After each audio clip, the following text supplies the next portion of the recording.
This is the blind crime fighter reporting from beautiful Chickasha, Oklahoma, and I just want to say hi to you. I don't have my shades on right now. It's hot out here, and it's very hot today. It's about 100 degrees in southern Oklahoma, and I am blind. I can't see. I have no useful sight. I can't even tell you if it's the sunshine. I can feel the sun pouring down on my face. But anyway, about my program for those laptop computers, and I mean that from my heart. If you have any old laptops that you'd like to donate to this program, then I would just email me at blindcrimefighter@gmail.com, and I will see what I can do to help a lot of visually impaired and blind people around the world get used to using a computer. My first computer that I ever used was from a man named John Austin from a place out of Texas, around Grapevine, Dallas, Fort Worth area, McKinney, and his name's John Austin. He worked for a program out of Texas called Texas Center for people with visual impairments and stuff, and they had a program where they sent computers around the world to people that were donated to them. They were desktop computers, and and they had software that was demo software that the computers talk, and let blind people learn how to use a computer, and that was my first computer, and that really opened up my life. I wouldn't even be talking on this YouTube unless it wasn't for the great John Austin. And what's so unique about John Austin, he's from, his hometown is Chickasha, Oklahoma, and that's where I live at. And I was the first person from his hometown that he ever sent, his organization ever sent a computer to.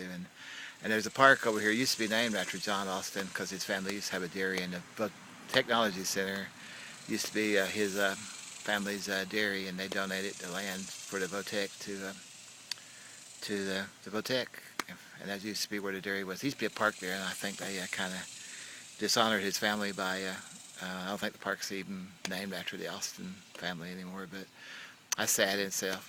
I tried to get money for a program to start up a program here in Chickasha for blind people in around Grady County from the foundation, Chickasha Foundation. I applied for a grant, but I know they won't give me a grant for a few $1,000 to help train people that work for the city of Chickasha and people in the county and the law enforcement to help them talk and deal with blind people and to make Grady County a better place for blind people to live. But I know I won't get the grant because I know the people here on the board of the directors of the foundation, the Chickasha Community Foundation, and they'll only give the money to people of their churches and people that are their friends and their buddies, and that's okay too. The money will not be used to make anyone's life better or to make the world just a little bit better place, and that's okay. I'm used to that, and a lot of people are. But anyway, I can tell you a story about about 2 years ago. There was a wild animal, a dog barking at me and growling at me in my backyard, and I'm blind. It's after my wife passed away. And I called animal control here in Chickasha, Oklahoma, and the lady come by, and I told her I was blind, and she said, "Well, what color was the animal?"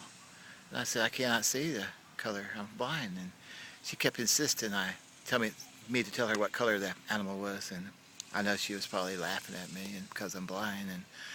And I told her, "You could hear the dog right down the block, if you go down there you could see it." She said, "Was it a big dog?" I said, "It sounded like a bulldog or a big shepherd or something." And, "How do you know?" I said, "I could tell by the bark and the noise it made when it pushed up against the fence." But she laughed at me. I know she did. And she probably had a big joke when she went back and told all of her employees and stuff about the stupid blind man and his vicious dog that was barking at me in his backyard. And just like the lady on the bus when all the kids were making fun of her, and that's how people are, But that's how they're trained. But I was going to start a program here in Grady County to make Grady County one of the finest places for visually impaired people to live in the country, but I didn't get no money from the Community Foundation, and that's okay too.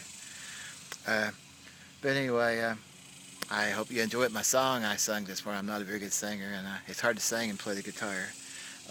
I am the blind crime fighter. I do watch my neighborhood at night, and I don't know where my sidekick Callie, my calico cat, is, who's my partner in fighting crime. Like Batman had Robin, I got Callie, my calico cat.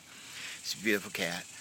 And I hope to see you again someday. I really do, with Artificial Sight. And there is you can go to secondsight.com. It's about a device that they put into the eye, and that will give me some sight. And I hope to be the first person in Oklahoma to perhaps regain some sight by artificial means, and that would be great. It won't be perfect sight, but it'd be great. And follow me on my endeavors as I struggle to maybe get that device someday. And I won't be able to afford it. I'm trying to get into a clinical trial, and perhaps I will, and perhaps I won't. The people in Dallas where I went, they said they can find people in the Dallas-Fort Worth area, and it kind of just slapped me down because I was from Oklahoma and I was too far away. But I would have stayed at the homeless shelter if they would have considered me for the program. But that's okay too. And what got me, the organization Retina Centers of the Southwest, is from charities around the country and around the world. That they only cater to the people of the Dallas-Fort Worth area, especially on things like that, and that's okay too. That's another slap down for blind people in Oklahoma. Kind of interesting.